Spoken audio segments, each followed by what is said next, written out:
Bienvenidos a este tiempo devocional, Cita con Jesús, un espacio diseñado para aquellos que desean iniciar cada día de la mano de Papá Dios. Dirigen pastores Luis Eduardo Álvarez y Amparo Ramos. Muy buenos días, amada familia Senti City. Reciban un saludo muy especial en esta mañana, nuestro tiempo devocional Cita con Jesús. El devocional diario de nuestra familia en Maryland, en Virginia, en Puerto Rico, en Colombia, en Pensilvania, en Ecuador, en Perú, en Venezuela, en Colombia y por supuesto aquí en el estado de Georgia, en los Estados Unidos. Saludo especial para todos y cada uno de ustedes en esta mañana del día 22 de agosto. Bienvenidos pues a este tiempo y dispongamos el corazón para alabar a nuestro Dios, para exaltarle, para reconocer su grandeza, su poder, para reconocer que Él es nuestro Dios, que Él es nuestro Padre. Él nos ama con amor eterno, que nos prolonga su misericordia. Y aquí estamos en esta mañana, Señor, rindiendo nuestras vidas, nuestros corazones delante de tu presencia. Amado Señor, te damos muchas gracias por darnos la bendición de un día más, por permitirnos, oh Dios del cielo, honrarte, alabar, bendecir tu santo nombre. Aquí estamos, Señor, cumpliendo esta cita de amor contigo, Señor. En esta célula celestial con el Padre, con el Hijo, con el Espíritu Santo. Deseosos, Señor, de ser ministrados, de ser enseñados, de ser, Papá Dios del cielo, corregidos y guiados por ti, Señor. Gracias por las voces de todos aquellos que día a día se unen a nuestra voz, Señor. Gracias por sus vidas, por sus familias. Gracias, Dios, porque este es el día, Señor, que tú nos regalas y queremos vivirlo para tu gloria, Señor. Para honrarte, para servirte, para darte a ti, Señor, la preeminencia, Señor, en nuestra vida y en todas las cosas que hagamos y emprendamos, Señor, oh Dios del cielo. Señor, bendice este espacio, esta plataforma, Señor. Bendice, oh Dios del cielo, la vida de todos aquellos, Señor, que se disponen cada día, Señor, para ti, para escuchar tu dulce voz, para escuchar la corrección, para escuchar el consejo, Señor, que viene de tu corazón, Señor. Gracias por tu bendita palabra, Señor. Nosotros te alabamos, te bendecimos y glorificamos tu santo nombre y te damos a ti, Señor, toda la gloria, Señor, en Cristo Jesús. Amén, amén y amén.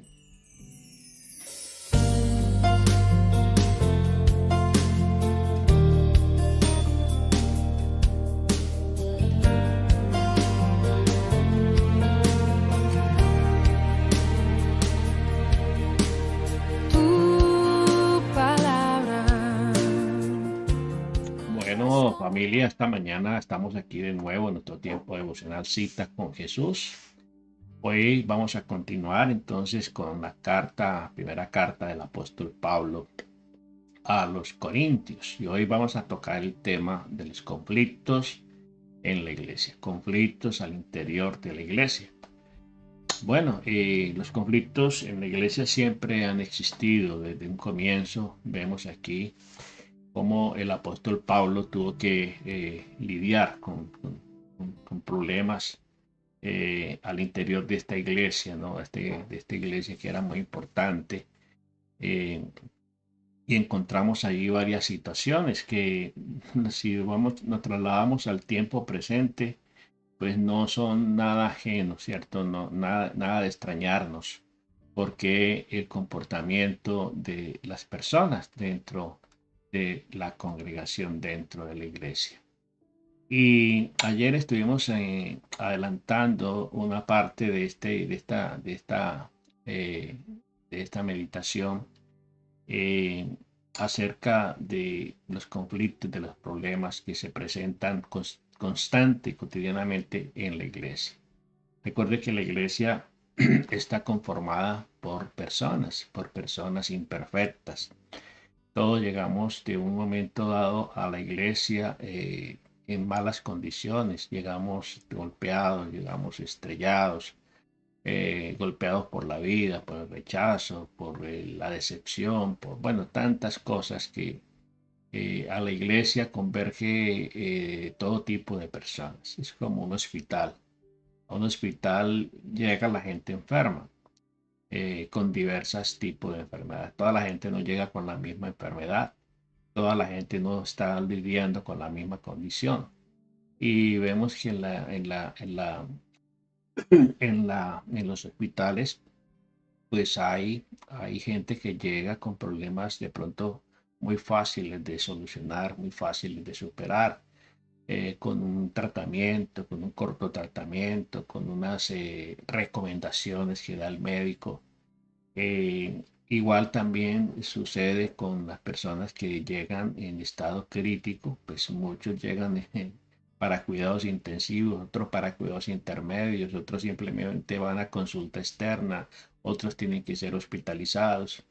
Bueno, en la iglesia también es como un hospital, es como una clínica donde llega todo tipo de personas enfermas, enfermas del alma, enfermas del corazón, enfermas por los recuerdos, por el pasado, por el rechazo y por tantas situaciones a las cuales nos podemos llegar a ver abocados los seres humanos. Entonces, Pablo está desnudando aquí algunos problemas dentro de la iglesia. Entonces, de un comienzo, Pablo está suplicando por la unidad, ¿cierto? Por la unidad de la iglesia. ¿Por qué? Porque en este caso la iglesia de Corinto se había dividido en varias fracciones, en varias ocasiones se había dividido. ¿Y por qué había división? Porque unos eran partidarios de Pablo, otros eran partidarios de Pedro, otros de Apolos, otros de Cristo. Como si hubiese varios equipos, digámoslo así, varios grupos al interior de la iglesia. Y entonces es importante entender dentro de la diversidad también la unidad. Eh, Pablo les está explicando aquí a ellos, ¿cierto? De que la iglesia se estaba dividiendo y finalmente les hace la cosa, ¿acaso Cristo está dividido? ¿Acaso Pablo fue el que murió por ustedes? ¿Acaso Pedro fue el que derramó su sangre? ¿Acaso Apolos fue el que se sacrificó por cada uno de ustedes? Y vemos aquí que los hombres confían en cosas tales como la religión, el dinero, la política, el poder, el placer, pero eso no salva absolutamente a nadie. Solo Jesús fue el que derramó su sangre. Solo en Cristo hay salvación. Solo en Cristo hay salvación. No hay otro nombre dado a los hombres en quien podamos ser salvos, solo Jesucristo. Él es el camino, la verdad y la vida. Él mismo aseguró ser el camino, la verdad y la vida. Y por eso dice, nadie viene al Padre, es decir, nadie es salvo, sino a través de mí, a través de su sacrificio. Al mundo puede parecerle un poco sin sentido que Dios se hizo carne, que Dios se encarnó, que Dios dejó de su trono para hacerse carne, para hacerse como uno de nosotros. Se sacrificó por nosotros y ofreció finalmente pues la gracia y el perdón. Se parece, o para muchas personas parece demasiado bondad, demasiado. Es decir, como dicen por ahí algunas, esto es muy bueno para ser verdad. Y hay gente que piensa de esa manera. Es muy bueno, muy grande para ser verdad. ¿Por qué? Porque no han tenido un encuentro personal con Dios. Porque les parece imposible de que alguien les ame de esa manera cuando han estado acostumbrados a recibir el rechazo, el maltrato de las personas. Y eso le pasa a las personas cuando vienen del mundo, cuando están en el mundo y han enfrentado todo tipo de situaciones, de conflictos, de problemas. Y entonces se les comparte de que el amor de Dios, del amor de Dios, y para muchas personas es un impacto muy grande porque han estado acostumbrados a rechazar menosprecio, rechazo, maltrato de las personas que supuestamente le aman, ¿cierto? Como la gente más cercana. Pueden ser los padres, pueden ser los hijos, pueden ser los hermanos, pero las mayores heridas en el corazón de las personas se dan al interior de la familia, al interior del lugar que debería ser el lugar más seguro, pero el lugar más seguro se convierte para muchos en el lugar más inseguro, precisamente por los conflictos que arrastramos, por los conflictos que vive cada persona. Porque un maltratador tiende a maltratar, ¿sí? Y muchas veces se espera de las personas, se espera de las personas tanto, pero nadie puede dar de lo que no tiene. Nadie puede dar de lo que él tiene. ¿Sí? Entonces, ¿qué pasa? Una persona que es carente busca a otra persona para que le llene su necesidad. Y resulta que esa otra persona también tiene sus propias carencias.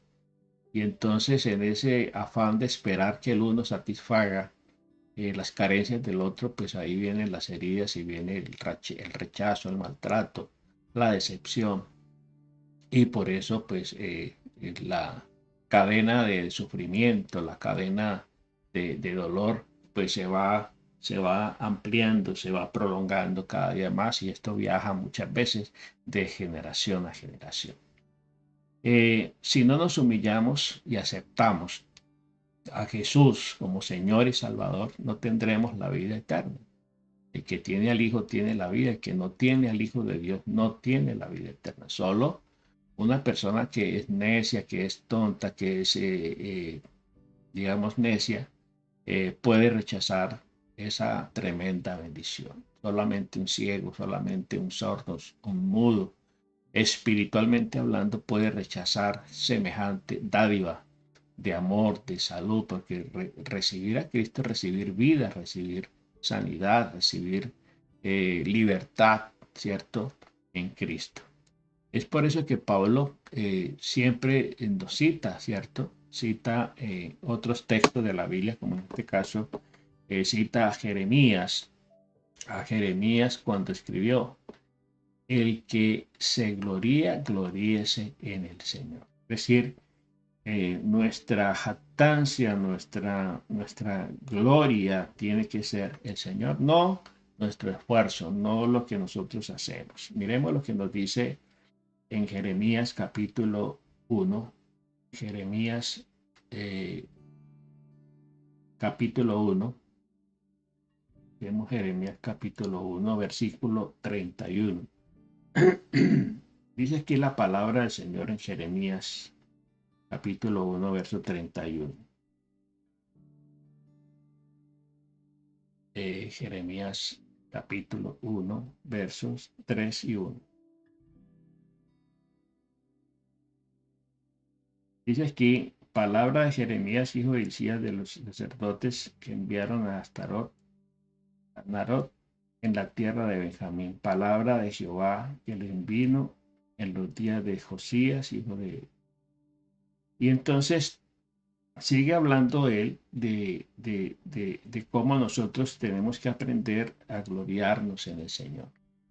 Y dice, él no se alabe el sabio en su sabiduría, ni el rico en su riqueza, ni el valiente en su valentía. Alábese el que tuviese de alabarse en entenderme y conocerme, que yo soy Jehová, el Señor. Es nuestra gloria, tiene que ser, tiene que venir y tiene que proceder en el Señor. Tenemos que aprender a gloriarnos en el Señor, porque Él es el que nos da las competencias, es el que nos da a nosotros el poder, ¿cierto? En todo momento. Entonces, seguimos avanzando aquí y encontramos del apóstol Pablo varios aspectos que recalcan la situación de la iglesia. Avanzando en el capítulo 2, del 1 al 16, Pablo no llamó la atención hacia sí mismo. Dice, pongan mi atención en mí. Su objetivo era simplemente que ellos se fijaran en el Señor, puesto los ojos en Jesús, el autor y consumador de la fe. ¿Sí? En Él es que tiene que estar puesto nuestra mirada, en Él es que tiene que estar puesta nuestra atención. Y por eso Él recalca, ¿cierto?, de que los ojos tienen que estar puestos en Jesús, que es el autor y consumador de la fe. Nos habló de la sabiduría de Dios, Él nos habla de la sabiduría de Dios que había de recibir por el Espíritu Santo. Entonces aquí juega un papel muy importante entender el control, el dominio, la llenura, la presencia del Espíritu Santo en la iglesia, para que se pueda generar esa unidad, para que se pueda generar ese crecimiento espiritual, porque la vida cristiana como tal fue diseñada para vivirla en el espíritu, no en la carne, no en nuestras fuerzas. ¿Sí?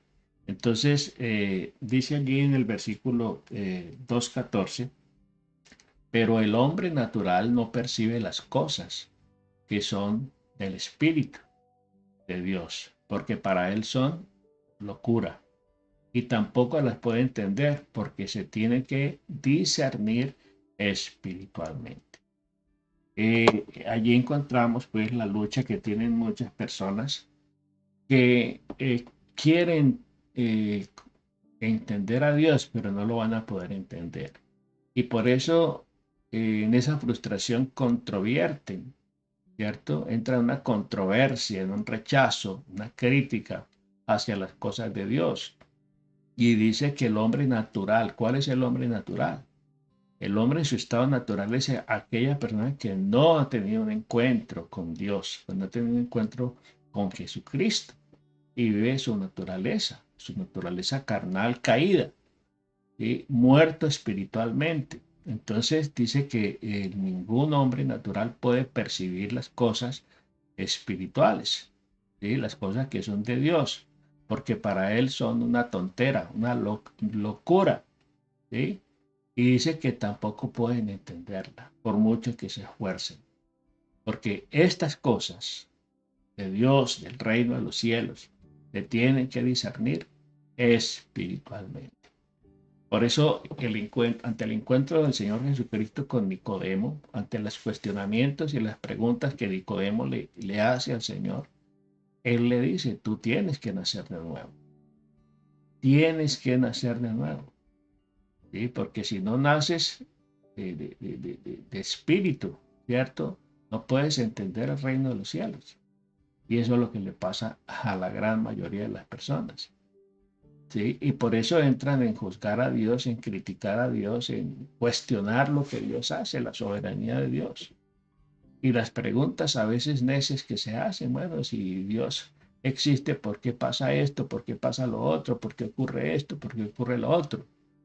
Entonces, eso habla de la necedad, habla de la ceguera, de la sordera espiritual que las personas experimentan por no recibir a Cristo, por no tener a Cristo en su corazón. Y si no se tiene a Cristo en su corazón, tampoco se tiene al Espíritu Santo, que es el que nos permite discernir las cosas espirituales.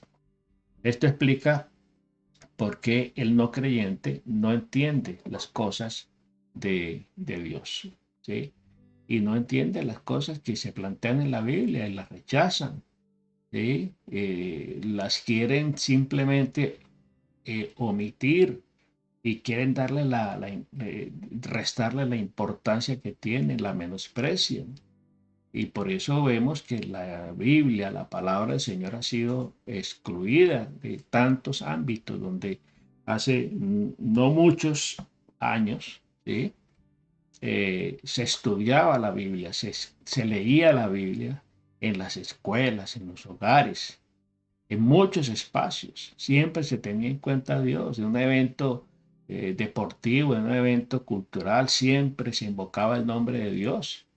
Pero hoy se escandaliza a la gente porque se hace una oración antes de iniciar de pronto unos juegos, un torneo de fútbol o de cualquier otro deporte. Se escandaliza a la gente y se levantan las voces de rechazo ante estas manifestaciones. Hoy por hoy, mire que los deportistas en las Olimpiadas se les restringía. se les restringía el manifestar, el hacer manifestaciones de su fe, es decir, expuestos a una sanción. Pero sin embargo vemos que muchos jóvenes, muchas personas en estas Olimpiadas pasadas eh, hicieron caso omiso a esas advertencias y simplemente cuando ganaron un título, ganaron una medalla, le dieron la gloria al Señor. Le dieron la gloria al Señor a su manera, le dieron la gloria al Señor. Pero vemos como cada vez está más restringido. Va a llegar el momento dado en que si una persona celebra o hace alguna manifestación de su fe, va a ser descalificado. ¿Sí? Va a ser descalificado, lo van a declarar perdedor, ¿sí? Lo van a declarar eliminado, ¿sí? De la competencia por simplemente el hecho de manifestar su fe. Pero es allí donde la fe cristiana es probada. ¿Sí? Como decían los apóstoles, es necesario obedecer a Dios antes que a los hombres. ¿Sí? Y muchos cristianos se arriesgan y es decir, no venden sus principios y no van a dejar de darle la gloria al Señor. Recuerde que si en algo nos tenemos que jactar, no es de los títulos, de los logros que obtenemos, sino de tener al Señor, ¿sí? De tener al Señor en nuestro corazón. Seguimos aquí entonces avanzando en la palabra del Señor. Volviendo al texto de Jeremías, en el capítulo 9, verso 23, dice: así dijo Jehová, no se alabe el sabio en su sabiduría, ni el valiente se alabe en su valentía, ni el rico se alabe en su riqueza, mas alábese en esto el que hubiere de alabar y entenderme y conocerme, que yo soy Jehová, que hago misericordia, juicio y justicia en la tierra, porque estas cosas quiero, dice Jehová. Entonces nuestra gloria, nuestra alabanza tiene que ser, estar basada en que tenemos al Señor en el corazón, en entender y conocer al Señor. A eso se refería el apóstol Pablo. Entonces, esta es la razón por la que es tan difícil hablar eh, de, de cuestiones morales ante los cristianos, ante los no creyentes, ¿sí? Porque esto no tiene sentido para ellos. El hecho de que un joven se tenga que guardar para su matrimonio, el hecho de que el joven, ¿cierto?, tenga que cuidarse, guardarse de los excesos, guardarse de los placeres, eso para mucha gente es una tontera, una ridiculez, ¿cierto? Porque, repito, estas cosas de Dios se tienen que entender espiritualmente. Primero debemos de conseguir que estas personas que critican, que rechazan al Señor, primero lograr y buscar que ellos tengan un encuentro con el Señor, un encuentro con el Señor Jesucristo, que ellos reciban a Jesucristo, que ellos, para que reciban también al Espíritu Santo y venga el Espíritu Santo a quitar esa venda que hay en sus ojos espirituales. Él nos guía a toda verdad. Él es el que nos convence de juicio, de justicia, de pecado. Él es el que nos abre los ojos del entendimiento para que podamos ver y percibir las cosas espirituales. Entonces, de nada sirve contender con este tipo de personas, de nada sirven las discusiones, las contiendas, los debates con este tipo de personas porque no conducen a ningún lado. Lo que van a agravar de pronto es la animadversión de ellos hacia las cosas de Dios. Pero nuestro deber como cristianos es orar por ellos para que ellos tengan la oportunidad de conocer a Jesucristo, de recibirle como Señor y Salvador, y de ahí en adelante ya se trata del trabajo del Espíritu Santo. y simplemente seguirles hablando, seguirles enseñando. La fe viene por el oír, recuerden. Romanos 10:17. La fe viene por el oír y el oír la palabra del Señor. Entonces, eso es lo primero que debemos procurar, orar y tratar de conseguir que ellos sean salvos. Luego, dejar que el Espíritu Santo haga su trabajo, haga su obra en sus corazones, el cambio de mentalidad, el cambio de sus prioridades, y de esa manera pues va a cambiar la persona también en su comportamiento y va a ser consciente de las actitudes, de las conductas que no agradan a Dios. Y es allí donde se empieza a generar o gestar el cambio en el corazón de las personas. Perdón.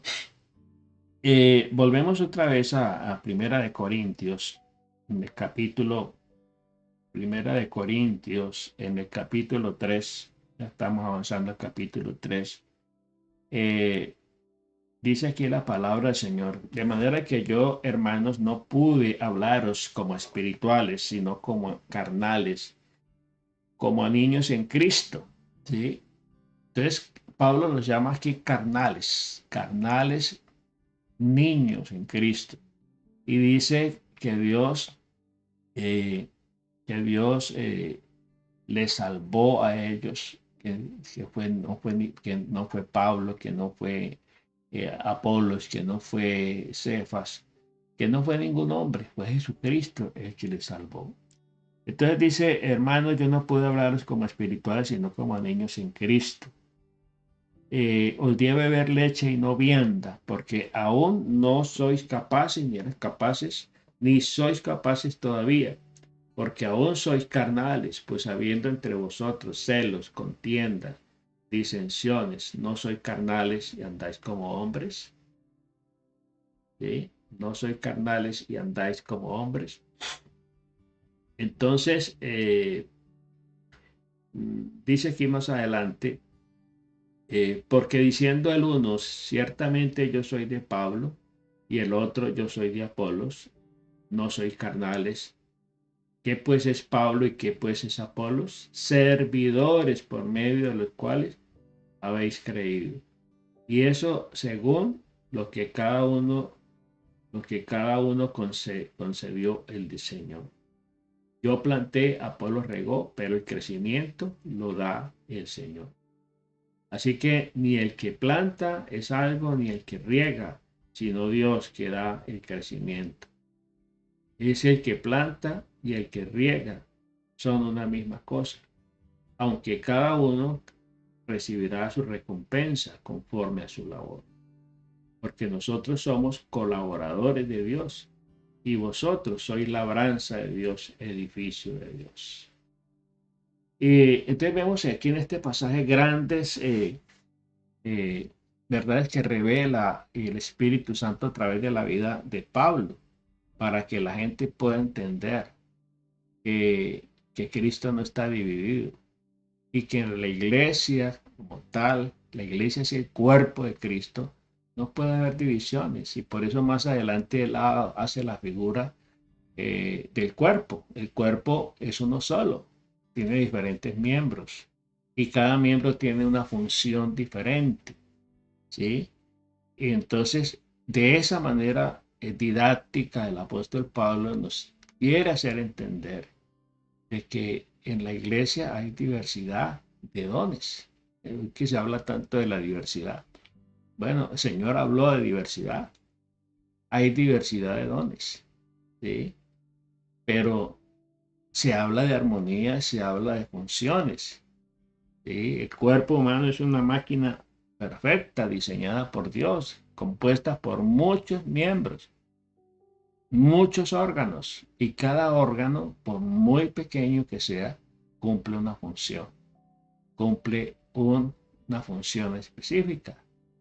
Y por eso él más adelante va a plantear ese conflicto. Es que todos no pueden ser ojos, todos no pueden ser pies, porque imagínate, ¿sí?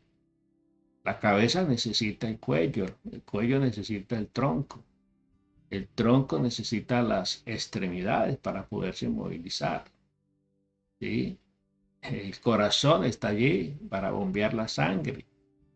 Es decir, cada partecita, cada parte, cada órgano de nuestro cuerpo tiene una función y que es importante para todo el cuerpo. Eso se habla de la unidad. Por eso se habla de la unidad. Se habla de la ayuda mutua, ¿sí? Y si esta mano yo me la golpeé, con esta yo la voy a sobar, la voy a curar, la voy a vendar, ¿sí?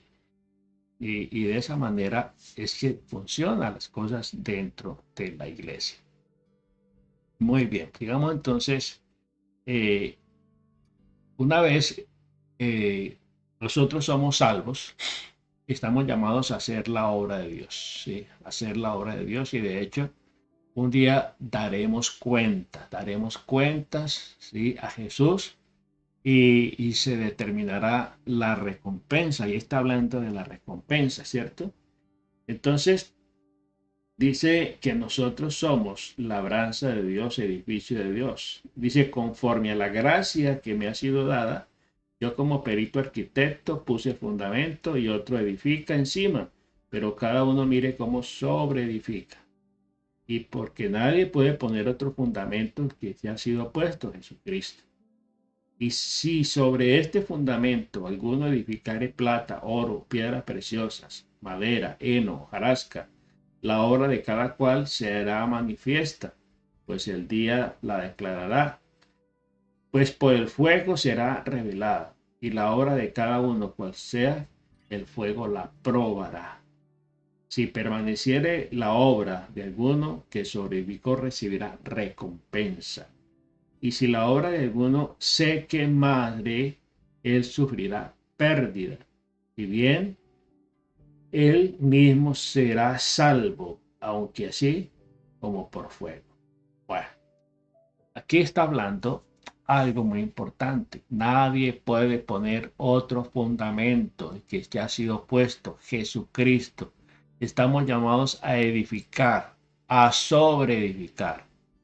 Y, y aquí él recalca algo muy importante. Hay un fundamento, en todo edificio, en toda edificación hay un fundamento.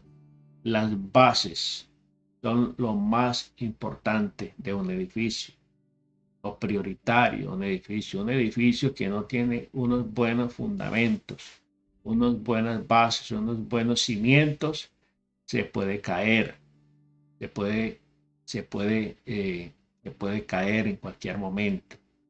Y por eso dice aquí que ninguno puede poner otro fundamento, el cual ya ha sido puesto, porque el fundamento de la vida cristiana no es ni la religión, ni los estudios teológicos, exegéticos que usted haya hecho, es Jesucristo.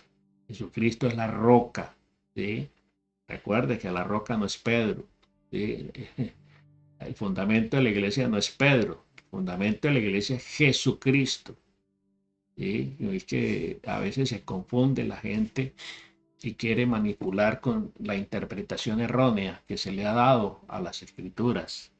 ¿Sí? Y a Pedro lo ponen en muchos lugares como el fundamento de la iglesia. No es así. No es así porque se lee en un contexto muy corto, muy limitado. ¿Sí? Cuando el Señor le dijo, sobre esta roca edifica, tú eres Pedro y sobre esta roca edificaré mi iglesia, no se refería a la persona de Pedro, se refería a la afirmación que Pedro acababa de declarar cuando el Señor le preguntó, bueno, la gente, ¿qué dice la gente que quién soy yo? Bueno, uno dice que tú eres el profeta, unos que tú eres mentiroso, que tú eres el hijo de José. Y bueno, esa es la opinión de la gente, de las personas allá en el mundo. Pero ustedes que son mis discípulos, ¿quién creen que soy yo? ¿Quién dicen que soy yo? Dice que Pedro se levantó y declaró, tú eres el Cristo, el Hijo del Dios viviente. ¿Sí? Y entonces es, es sobre esa declaración. Tú eres Pedro, ¿sí? Tú eres Pedro, ya no serás Simón, sino Pedro. Y le dice, y sobre esta roca edificaré mi iglesia. El fundamento de la iglesia es Jesucristo. Pedro, ¿qué dijo? Tú eres el Cristo, el Hijo del Dios viviente. Entonces, es importante que entendamos que si su vida no está cimentada en Cristo, en cualquier momento viene el fracaso, viene la derrota, viene la destrucción. Entonces, una vez salvos, hacemos la obra de Dios. Y de hecho, dice que un día daremos cuentas. ¿Sí? La obra de cada uno será probada y tendremos que dar cuentas a Dios. Y se nos permitirá recibir recompensa que recibiremos en la eternidad. Miremos aquí un texto que lo tenemos en Mateo, Mateo capítulo 6, versículo 19. Nos dice aquí la palabra del Señor. Verso 19. No hagáis tesoros en la tierra donde la polilla ni el orín corrompen y donde los ladrones minan y hurtan, sino haceos tesoros en el cielo, donde ni la polilla ni el orín corrompen y donde los ladrones no minan y hurtan, porque donde esté vuestro tesoro, allí estará tu corazón, vuestro corazón. Le dije que nos hagamos tesoros no hagamos tesoros en la tierra, sino en el cielo. ¿Y de qué manera hacemos tesoros en el cielo? Bueno, compartiendo la palabra, ¿sí? Edificando y llevando almas a los pies de Cristo, compartiendo nuestra fe con otros, ¿sí? Seguimos avanzando también entonces volvemos a Primera de Corintios capítulo 3. En el verso 13 dice aquí la palabra del Señor, versículo 13. Dice, la obra de cada uno será manifiesta porque el día la declarará, pues por el fuego se revelará y la obra de cada uno, la obra de cada uno, cual sea, el fuego la probará. El fuego la probará. Si permaneciese la obra de alguno que sobreedificó, recibirá recompensa. Y si la obra de alguno se quema, él sufrirá pérdida, si bien él mismo será salvo, aunque así como por fuego. Entonces, aquí esboza otro tema, la salvación. Habla de la salvación. Dice que las obras, por eso es muy importante entender que las obras no salvan a nadie. La salvación es por gracia, es por fe, ¿sí? La salvación es por gracia, es un regalo de Dios. Dice que no por obras para que nadie se gloríe. Y aquí estamos hablando de obras. Entonces, la obra de alguna persona se puede quemar, pero dice él, la salvación no la pierde. Pero eso dice allí, si la obra de alguno se quemare, si la obra de alguno se quemare, él sufrirá pérdida. ¿Qué perderá? Bueno, las coronas, los galardones, la recompensa la va a perder. ¿Sí? Va a perder las recompensas, pero no la salvación, como muchos quieren hacer entenderlo. ¿Sí? Porque si la perdiera por no haber hecho las obras, entonces ahí sacaríamos la conclusión de que la persona se salva por las obras. Se puede salvar por las obras, pero no es así. No es así. Entonces, mañana continuaremos hablando un poco acerca de este tema, de las obras, de la salvación de las obras. Y desnudando también pues muchos problemas que hay todavía en la iglesia. Como lo vivieron los corintios, la iglesia de Corinto también la está viviendo la iglesia en todos los tiempos y en el tiempo presente pues aún más. Amado Padre, en el nombre de Jesús te damos infinitas gracias por permitirnos en esta mañana presentarnos delante de tu trono para alabar, bendecir tu nombre, para meditar en tu palabra, Señor, oh Dios del cielo. Gracias, gracias, Dios, porque cada día tenemos la oportunidad de presentarnos ante ti, de rendir nuestra vida, de ser enseñados, guiados, ministrados por ti, Señor. Te pedimos que tu bendición nos acompañe el resto de este día, que sigas abriendo nuestros ojos espirituales, nuestros oídos espirituales, nuestros sentidos espirituales, para que podamos, bendito Señor, entender cada día más, Señor, tu perfecta voluntad. Bendice, Señor, cada hijo, cada hija tuya, Señor. Bendice cada congregación. Bendice cada siervo y cada sierva, Señor. Bendice, Papá Dios, a tu pueblo. Bendice, oh Dios, a la iglesia, que es el cuerpo de Cristo, compuesto por muchos miembros, Señor. Y que cada uno podamos entender que cada uno tiene una función específica y un llamado específico, Señor. Muchas gracias, Dios. Nosotros te alabamos, bendecimos tu nombre y te damos toda la gloria, la alabanza y la exaltación a ti. En Cristo Jesús. Amén, amén y amén. Bueno, familia, Dios les bendiga rica y abundantemente. Recordarles que si usted es bendecido por nuestro ministerio, pues le invitamos a que respalde nuestro trabajo ministerial. Y aquí pues está la información que usted requiere para poder hacer su ofrenda, su donativo. La seguridad de que Papá Dios recompensará grandemente su generosidad. Bendiciones para todos. Nos vemos 6 de la tarde en nuestro tiempo de reunión de intercesión. Bendiciones y feliz día.